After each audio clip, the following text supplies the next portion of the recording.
자, 안녕하십니까? 저는 발로 뛰는 가치투자연구소의 김중혁 대표입니다. 자, 이번 시간은 산업 분석의 시간이고 철강과 비철금속에 대한 이해를 통해서 철강업에 대한 큰 그림을 좀 그려볼 수 있게끔 그렇게 한번 진행을 해보도록 하겠습니다. 이 자료는 신뢰할 만한 자료 그리고 정보로 얻어진 것이나 그 정확성 그리고 완전성에 대한 보장은 할 수가 없습니다. 그래서 투자자 자신의 판단과 책임하에 최종 결정하시길 바라고요.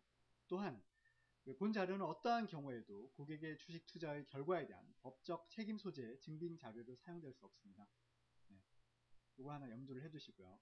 또한 제가 이 자료를 만들기 위해서 최소한 40시간 정도 이 철강과 비철금속에 대한 이해를 하기 위해서 40시간 정도 최근 산업 리서치를 다 읽었고요. 그리고 산업 분석 그리고 업계 분석에 대한 책자도 좀 읽고 그리고 애널리스트하고 직접 통화도 하고 관련 기사라든지 그리고 최근 뉴스도 다 챙겨봤었고요. 그리고 각종 필요한 데이터는 제가 로 데이터를 구해서 정리를 좀 해봤습니다. 최대한 개인 투자자분들이 이해하기 쉽게끔 만들기 위해서 노력을 했기 때문에 그런 정도 좀 이해를 좀 해주시고 보시면 좋을 것 같습니다. 자, 시작하겠습니다. 자, 일단 철강업에 대해서 이해를 하기 위해서 여기 첫 번째 제가 그림을 하나 넣어놨는데요. 자, 이 그림이 어떤 그림이냐, 포스코가 하고 있는 파이넥스 공법이라는 겁니다. 이 파이넥스 공법으로 철을 생산하게 된다면 기존에 우리가 고로에서 포스코하고 현대제철만 고로에서 샘물을 녹여서 철을 생산하고 있는데 기존 공법보다도 소결 공정이라든지 그리고 코크스 공정 이런 공정들 자체를 좀 줄이면서 원가 절감 효과가 좀 생기고요. 또 하나는 황산화물이라든지 질소산화물 등 대기 오염을 많이 발생시키는 그런 것들도 줄이는. 그래서 결국 이 부분 같은 경우는 향후 포스코의 이제 새로운 성장 동력으로서 기여할 것이라고 생각을 하고요. 세계 최초로 이 파이넥스 공법이 2007년도에 도입이 되었습니다. 네. 자, 이제 본격적으로 진행을 할 텐데요. 자, 포스코의 철강 생산 공정을 보게 되겠습니다. 공정을 보면 제선, 제강, 연주, 압연의 과정을 거치는데요. 이 과정이 바로 고로 방식입니다. 네, 고로 방식. 그리고 전기로 방식도 있습니다. 전기로 방식은 고로 방식에서 제선 과정을 없앴다라고 생각하시면 될 것 같아요. 바로 제강으로 넘어갑니다. 자, 그러면 이 제선, 제강, 연주, 압연 과정은 도대체 어떤 건가? 간단하게 한번 짚고 넘어가겠습니다. 일단 제선이라고 한다면 고루에 철광석이나 그리고 원료탄을 넣어서 고루에 샘물을 만들게 되는, 요게 고루가 되는데요. 여기서 샘물을 만들게 되는 그런 과정이고요. 또한 제강 공정 같은 경우에는 샘물에 불순물들이 많이 섞여 있게 됩니다. 그런 불순물들을 제거하는 과정이라고 생각하시면 될 것 같고요. 그 다음 연주 공정이라고 있는데, 이 연주라고 하는 부분은 액체 상태인 샘물을 용광의 형태를 만들어서 여기 주조기에 넣고 통과를 하게 되면 슬래브라든지 후판 이런 거 되겠죠. 열연 소재로 들어가는 슬래브라든지 블룸, 중형 봉강, 형강 이런 것들을 만들 수 있게끔 하고요. 그리고 나머지 마지막 압연 공정을 지나게 됩니다. 이 압연 과정은 여러 개의 롤을 통과시켜서 늘리거나 혹은 얇게 만들게 되면서 열연압연과 냉연압연 이런 것들을 만들게 되는데요. 열연압연이라고 한다면 쉽게 열연코일이라고 생각을 하시면 될 것 같아요. HR이라고 하는 이 열연코일이라고 하는 걸 만들게 되는데 핫 롤드 스틸이라고 해서 1100도 이상의 고온에서 힘으로 꾹꾹 눌러줘서 만들게 되는 이게 바로 열연 코일이고요. 이 열연 코일 같은 경우에는 워낙 고온에서 하다 보니까 표면이 좀 깨끗하지 않고 정밀도도 좀 떨어지게 됩니다. 그래서 강판유 같은 경우는 자동차 내장재 중에서도 이제 녹이 쓰기 쉬운 그런 내장재로 쓰이기도 하고요. 혹은 봉형강이나 대형 파이프를 만들게 되는 그런 정도로 쓰인다고 생각을 하시면 될 것 같습니다. 그리고 냉연이라는 것도 만들게 되는데요. 열연 말고 냉연. 콜드 롤드 스틸이라고 해서 CR이라고 하는 이 냉연을 만들게 되는데요. 이 냉연 같은 경우는 열연 코일을 약 30도씨 정도로 굉장히 좀 온도를 낮춘 상태에서 다시 압연을 하고 그리고 매끄러운 제품을 만들게 됩니다. 여기에는 도금이라는 것을 새로 하기 때문에 제로비의 가격이 한 15% 정도 추가로 올라가게 되고요. 그리고 자동차 외장재라든지 전자 제품을 만드는데 쓰이게 됩니다. CR, 콜드 스틸이라고 하는 콜드 롤드 스틸이라고 하는 냉연 쪽이 가격이 좀 더 높겠죠. 그 정도 그림을 그릴 수 있고요. 그리고 고로를 만들기 위해서 기본 과정은 이제 거의 거치게 되는데, 전기로 방식 같은 경우엔 전기로는 어쨌든 아까 제가 보여드렸던 제강 연주 압연으로 과정 자체가 좀 더 준다라고 그렇게 말씀을 드렸고요. 자, 그러면 고로하고 전기로 방식의 어떤 장단점을 한번 비교를 해보겠습니다. 일단 고로 같은 경우에 약 한 3조 정도, 고로의 한 기를 만들기 위해서는 약 3조 정도 자금이 들어가고요.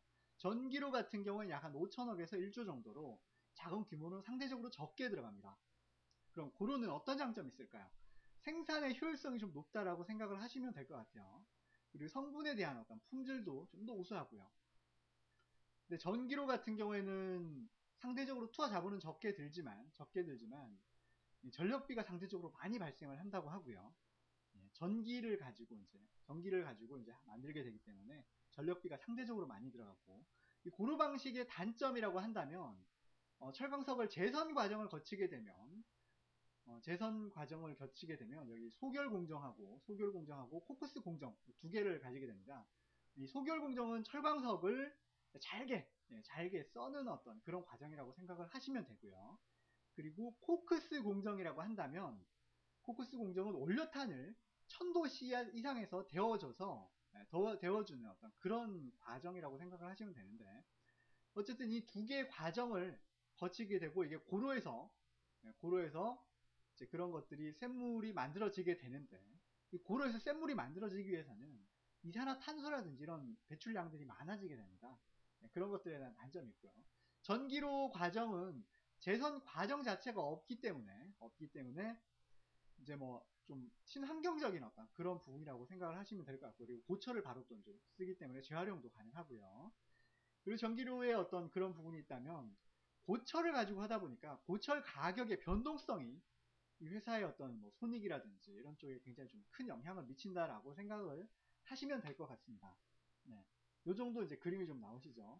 그리고 우려라 같은 경우에는 고로 방식이 약 한 56%, 그리고 전 세계 같은 경우에 고로 방식이 한 70%나 된다고 하고요. 중국은 고로가 약 90% 정도로, 중국은 뭐 주위에 있는 것들이 철광석이 워낙 많기 때문에 고로 방식이 더 많은 것 같습니다.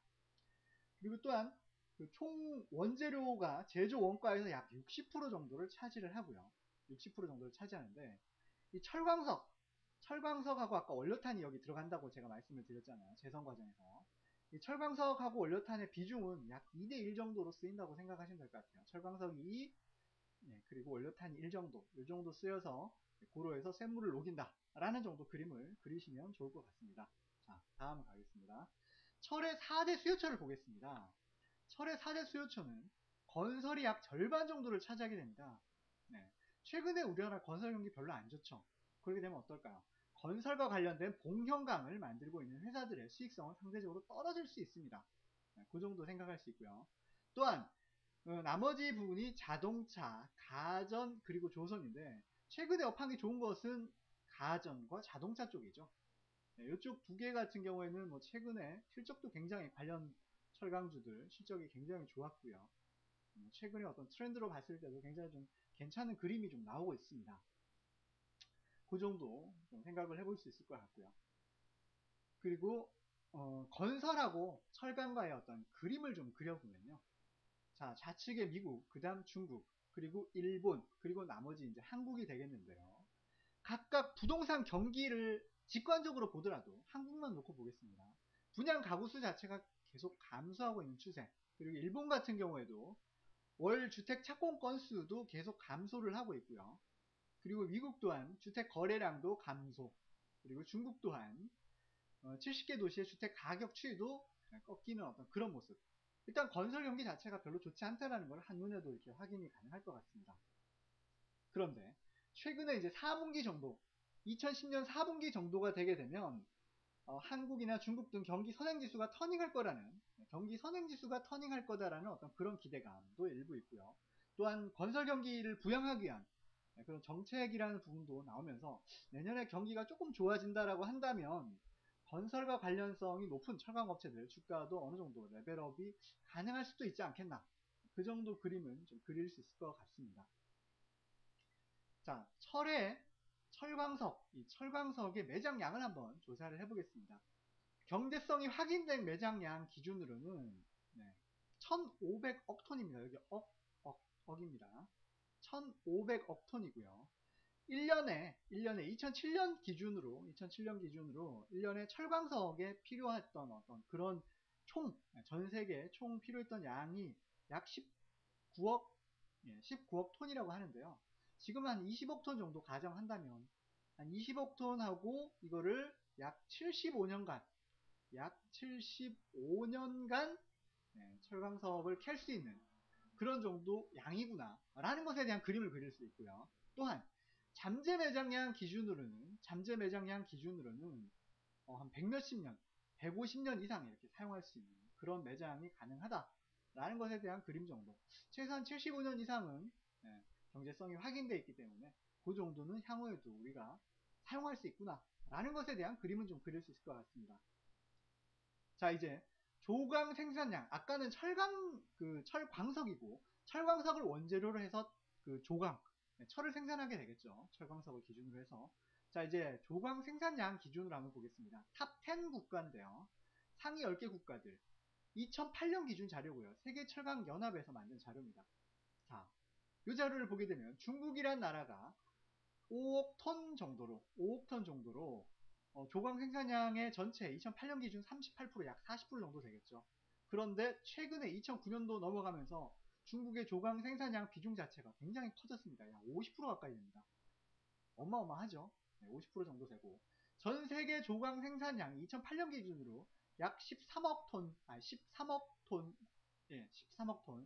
만 톤이에요. 13억 톤 정도 해서 약 상위 10개국이 차지하는 비중이 약 80% 정도 되고 있고, 그 중에서 중국이 굉장히 압도적이다 라는 것에 대한 그림을 좀 그릴 수 있고요. 한국도 한번 보겠습니다. 한국이 조광 생산량이 2008년 기준으로 5천만 톤 정도 되고요. 어쨌든 이 중국의 힘 자체가 굉장히 커져가고 있구나 라는 것에 대한 그림을 좀 그릴 수 있을 것 같습니다.